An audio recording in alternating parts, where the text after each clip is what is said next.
So greetings, it's Mike's from livemyassoff.com. Gracie and I just woke up.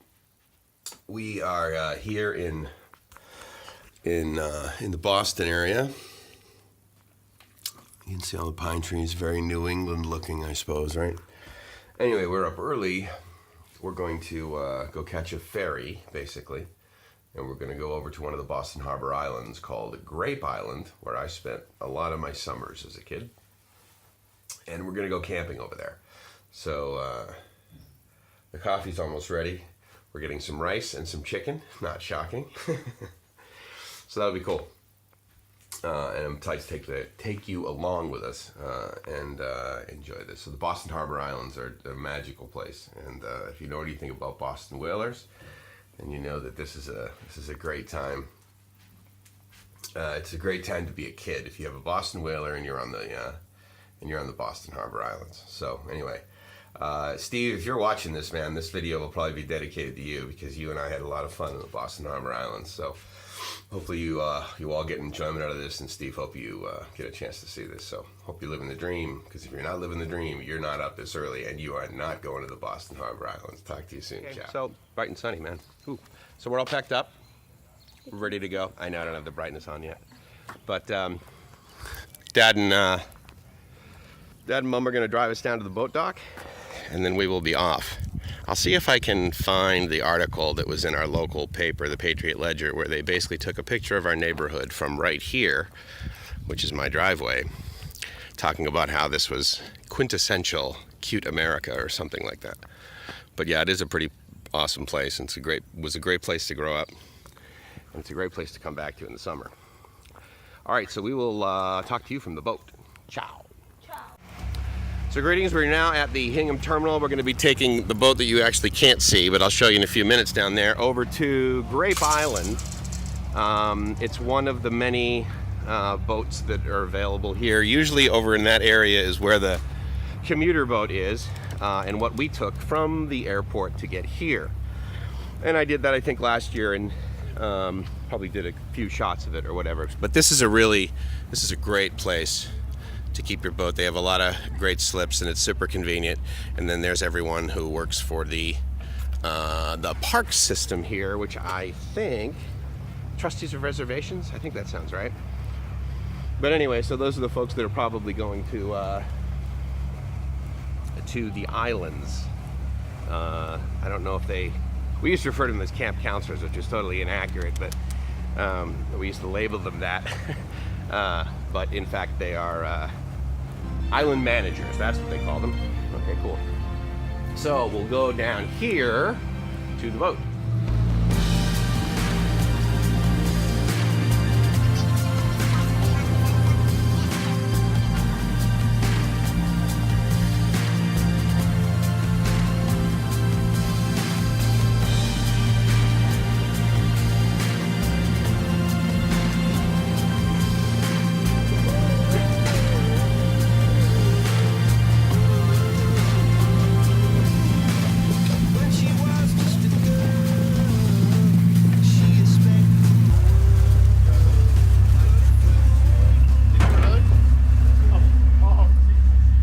Thing is, I have this really awesome, like, self-erecting tent. It's one of those deals where you have the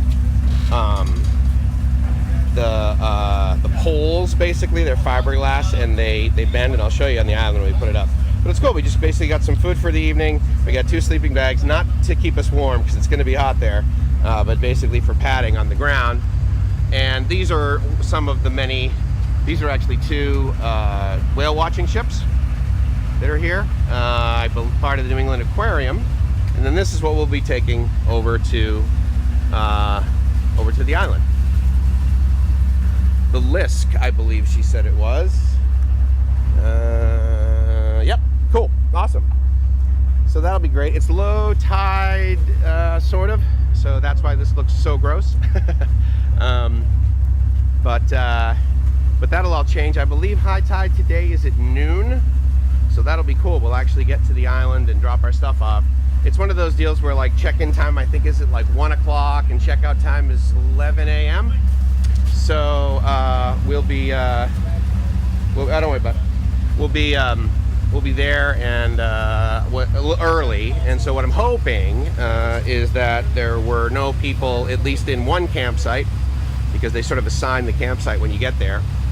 Now what's funny is when I was a kid, like all of this area over there that is filled, I believe they're each 3-story townhomes. A lot of them are connected. But it was like ugly old warehouse on real estate you thought would never be worth anything. And actually I'm very surprised they haven't taken these areas right here and made deep water docks for these people that have, you know, boats, kind of like they do in Florida with the little waterways. It's psyched because this brings back a little bit of my childhood, so it's always awesome to share with Gracie, like, you know, stuff that makes me who I am, makes me the man I am, honey. The fact that I lived on an island for sometimes up to 3 days in a row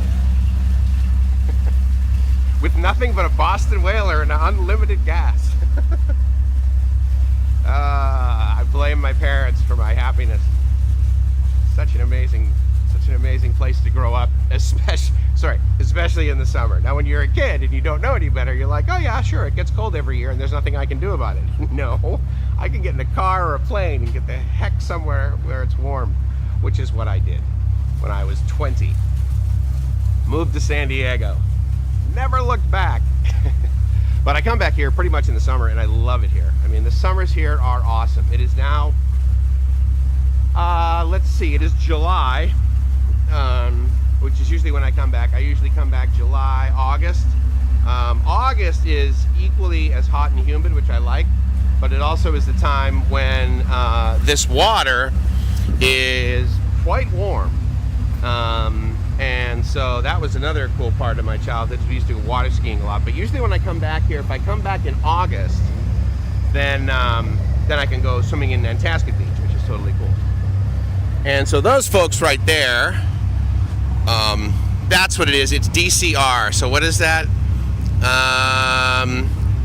Something Sea and Recreation or something like that. I can't actually remember, but in any case, I'm sure maybe one, if not more than one of those people will be at Grape Island to welcome us in and take care of it or whatever. And I always thought, man, when I was a kid, I'm like, God, that must be the coolest job, right? Till it rains and it's cold. But they have like a little, I'll hopefully show you, they have, well, when I was a kid, they had like their own sort of tent area. And for all I know now, they have, you know, like a bunk room or something like that. So who knows how sophisticated they got. But anyway, it's really awesome. And this is one of those deals where, I think I shared before actually in some of my videos when I went to the Florida Keys, which I had done earlier when I was a kid.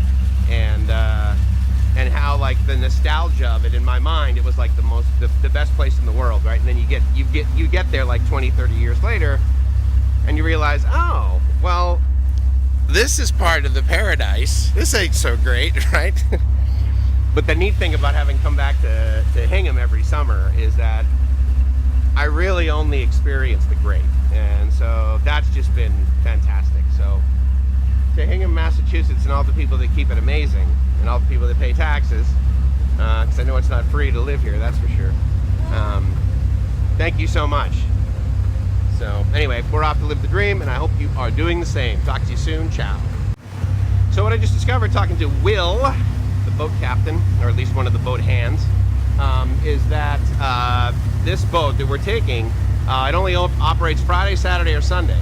So that works out great for us today. I mean, I don't know what we would have done if we were like going out to the island on Sunday. I guess we'd figure out a way to get back, but we'd have to be there 5 days, which of course wouldn't be the worst thing in the world. But the neat thing is like basically once you're out in the islands, then you can just hop on that boat and like stay on it and then come back and back. So basically you buy the ticket and it gets you on the boat, and then it gets you out to the islands, and then you can cruise around the island. So actually tomorrow what we'll do is we'll get back on the boat that gets to Grape at 10 o'clock, or leaves Grape at 10 o'clock, and then we'll come back here to Hingham, and then we'll go back out to like Lovell's and George's and Pettix and that sort of thing. So hopefully, I'll ask him how long they're going to stop here when they do stop, so that hopefully we can take our junk and huck it up top, and then have my dad pick it up, and then we can go experience. So here's one of the whale watching boats, and I'm not quite sure why it was here, actually, because as far as I know, you can't catch one from here. I didn't see anybody on this thing. And again, it's a Saturday in the summer, so you would think it would be packed with people. But anyway, I guess they're heading back into Boston, so as are these guys, maybe. Don't know. Did the whale watching one time. It was freezing cold, and the weather was really bad. But we did see some whales, so that was good. The problem was there were so many people, and someone stole my zoom lens to my camera. That was disappointing. So anyway, all right, check back in soon. Ciao.